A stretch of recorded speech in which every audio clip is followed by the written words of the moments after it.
எப்போவுமே இதிலே சொல்லி பழகிடுச்சு. எப்போவுமே மார்க்கெட்டிங்ஸ்லாம் ஆரம்பிச்சு. சரி ஓகே. என் பேர் தினேஷ்குமார். நான் வந்து கரூர்லேருந்து வரேன். இந்த ஃபிலிமோட டைரக்டர் விஷ்ணு வந்து என்னோட ஹாஸ்டல் மேட். ஸோ பார்த்தீங்கன்னா நாங்கள் 2 பேருமே ஹாஸ்டல் இருந்தப்பே ரொம்ப ஒரு நல்ல ஒரு க்ளோஸ் ரிலேஷன்ஷிப் இருந்தாங்க.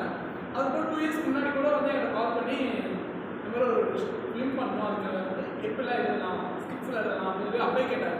சரி ஓகே, ஷார்ட் ஃபிலிம் தான் பண்ண போகிறான்னு நினச்சேன். பட் இது வந்து ப்ரொடக்ஷன் டிபார்ட்மெண்ட் ஆரம்பிச்சு ஒரு பூஜா அளவுக்கு வந்து போயிருக்காரு. ஸோ அதுக்கான கங்க்ராச்சுலேஷன்ஸ். அப்புறம் இங்கே நிறைய பேர் புதுசாக வந்துருக்கீங்க. சில பேர் எனக்கு தெரிஞ்சவங்க வந்து இங்கே வந்து எனக்கு ஷார்ட் வந்துருக்கீங்க. அதுவும் வந்து ஒரு பெரிய விஷயம் தான். ஆல் தி பெஸ்ட், நல்லா பண்ணுங்க, எல்லாருக்கும் ஆல் தி பெஸ்ட். அப்புறம் ஹீரோ ஹீரோயின்ஸ் எவ்ரி ஒன், இதுக்கு முன்னாடி நீங்கள் ஃபிலிம் பண்ணியிருக்கீங்க, பண்ணல, அது ஒரு விஷயம். அது வந்து 2வது விஷயம். இப்போ வந்து ஒரு ஃப்ரெஷ்ஷாக வாங்க, ஓகேவா? ஃப்ரெஷ்ஷாக போகிறீங்க, கேரக்டரை அப்சர்வ் பண்ணுறீங்க, அப்படியே அந்த கேரக்டர் வந்து வெளிக்கொண்டு வந்துருக்கு, ஓகேவா? அதில் எந்த ஒரு பதட்டமும் வேண்டாம். அப்புறம் இந்த மூவிக்கான ப்ரமோஷன் ஆக்டிவிட்டிஸ் எல்லாமே நான் உங்களுக்கு வந்து ஃபுல்லாக நான் பண்ணிக்க ஹெல்ப் பண்ணுறேன், ஓகேவா? சரி ஓகே. எனக்கு இன்னும் டிகே ப்ளஸ் யூடியூப் சேனல் இருக்குது. அது கீழே பார்த்தீங்கன்னா ஒரு 2700 பேர் சப்ஸ்கிரைபர்ஸ் இருக்காங்க, ஓகேவா? சரி ஓகே, தேங்க்யூ. அவ்வளோதான் இருக்குது சொல்லிட்டு. Thank you so much.